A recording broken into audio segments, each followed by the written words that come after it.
మీకు తెలిసిన పదాలతో కొన్ని వేల వాక్యాలు ఇంగ్లీష్లో చెప్పండి.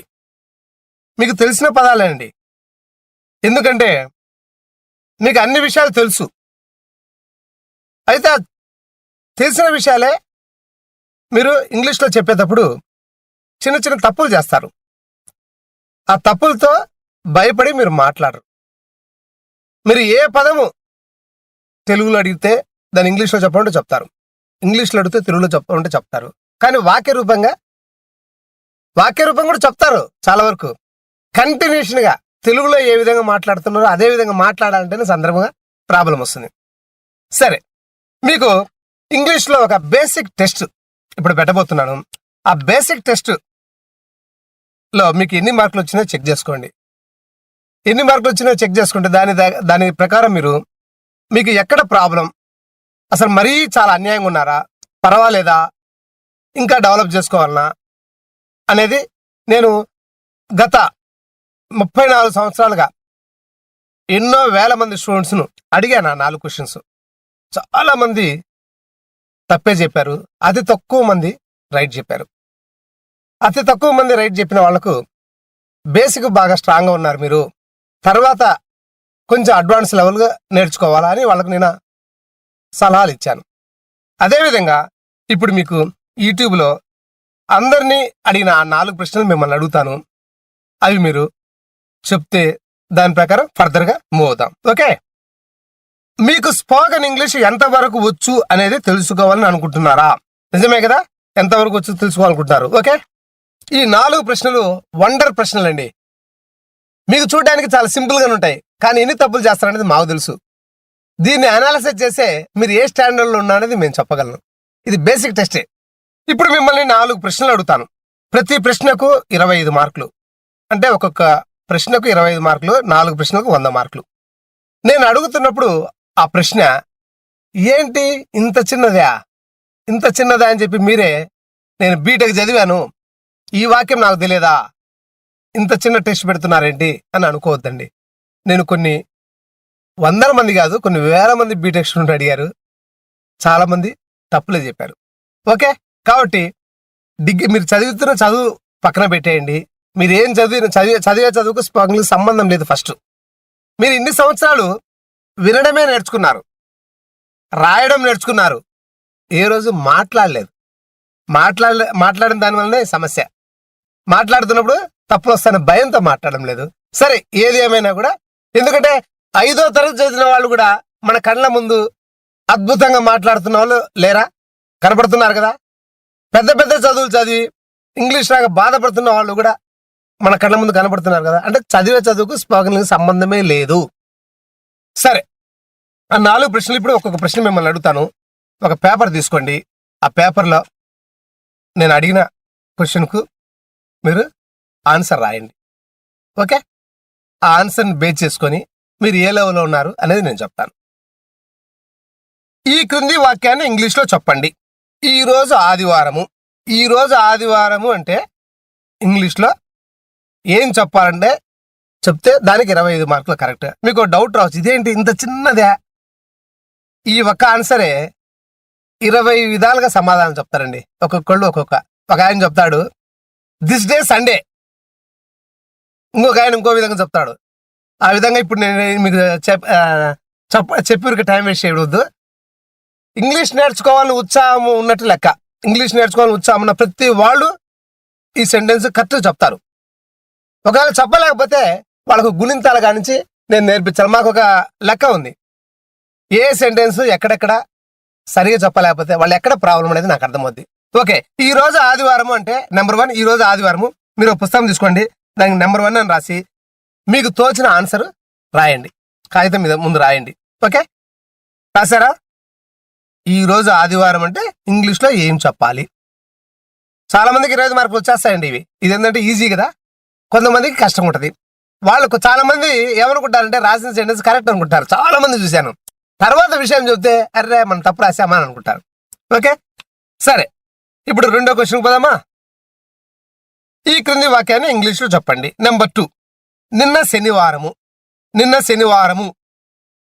దీన్ని ఇంగ్లీష్లో ఏం చెప్తారో చెప్పండి. రాసుకున్నారా? ఎందుకంటే కొంతమంది నిదానంగా రాసుకునే వాళ్ళు కూడా ఉంటారు. దానివల్ల నేను నిదానంగా చెప్తున్నాను. తొందరగా చెప్పి దానివల్ల ఎలాంటి ప్రయోజనం ఉండదండి. నిన్న శనివారము.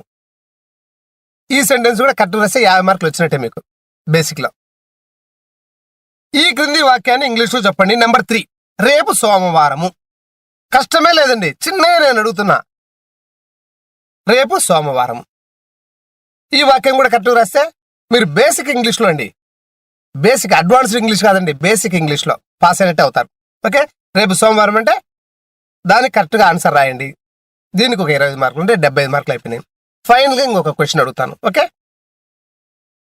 ఈ క్రింది పదానికి స్పెల్లింగ్ చెప్పండి. ట్యూషన్ స్పెల్లింగ్ 25 మార్కులు. అంటే ఇప్పుడు మొత్తం ఈ రోజు ఆదివారము, నిన్న శనివారము, రేపు సోమవారము ట్యూషన్ స్పెల్లింగ్. ట్యూషన్ అంటే తెలుసు కదండి, మీరు ఏదన్నా ఒక కోచింగ్ సెంటర్కి వెళ్ళడం, ట్యూషన్ చెప్పండి సార్ అంటాము. మ్యాథ్స్ నేను వీక్గా ఉన్నాను, ఆ ట్యూషన్ అండి. సరే, ట్యూషన్ స్పెల్లింగ్ చెప్పమన్నా అని చెప్పేసి మీరు వెంటనే ఇంటర్నెట్లో కానీ అక్కడ స్పెల్ చెక్ చేసి చూసి రాశారనుకోండి, మిమ్మల్ని మీరే మోసం చేసుకున్నట్టుగా. ఇప్పుడు పేపర్ చేతిలో ఉంది, దానివల్లనే నేను పేపర్లో రాయమని చెప్పాను. ఓకే, పేపర్ మీద రాయండి. రాసి ఆ స్పెల్లింగ్ కరెక్టా కాదని మళ్ళీ చెక్ చేసుకోవద్దు. చెక్ చేసుకుంటే మిమ్మల్ని మీరే మోసం చేసుకున్నట్టు. మిమ్మల్ని మీరే మోసం చేసుకుంటే నాకేమైనా నష్టమా? నాకు ఎలాంటి నష్టమూ లేదు.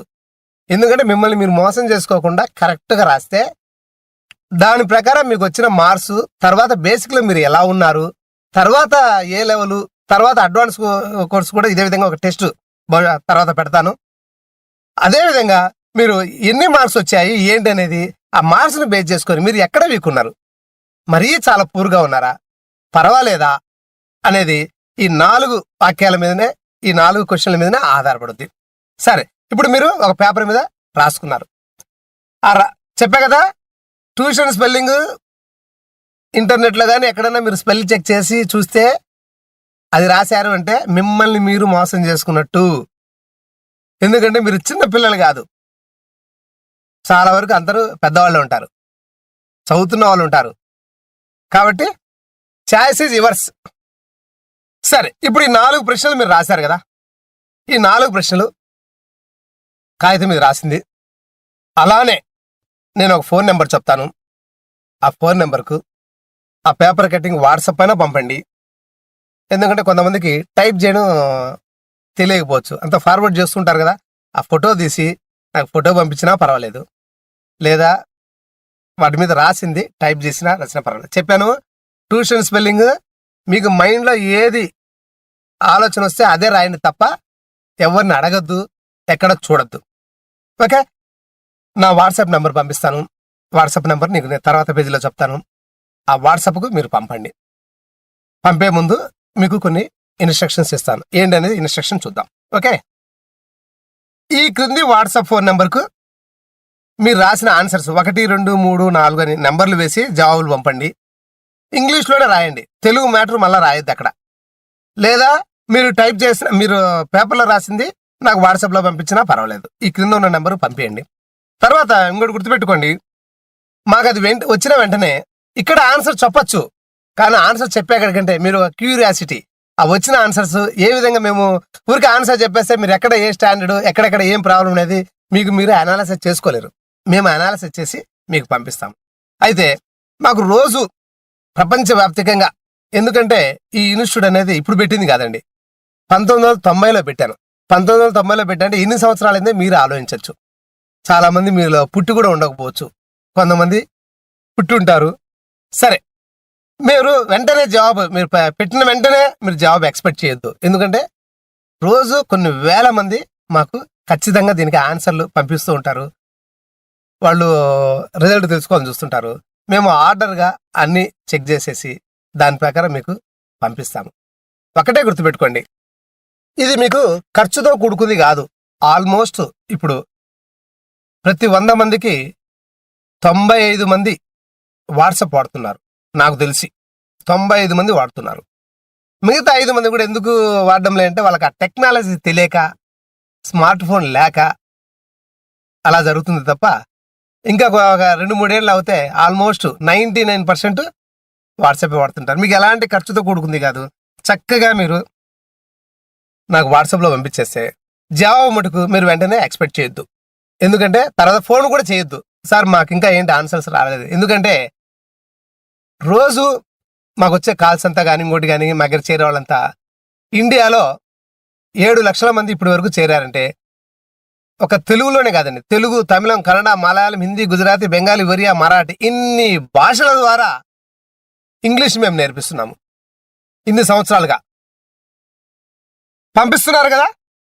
ఎందుకు చెప్తున్నానంటే చూడండి, ఇవన్నీ కరెక్ట్గా 4 మీరు కరెక్ట్గా రాసి మీరు మటుకు కరెక్టే అనుకుంటారు అవి, కానీ దాంట్లో ఎన్ని తప్పులు ఉన్నాయి ఏందనేది మాకు తెలుసు. కాబట్టి మీరు ఇది వెంటనే పంపించండి.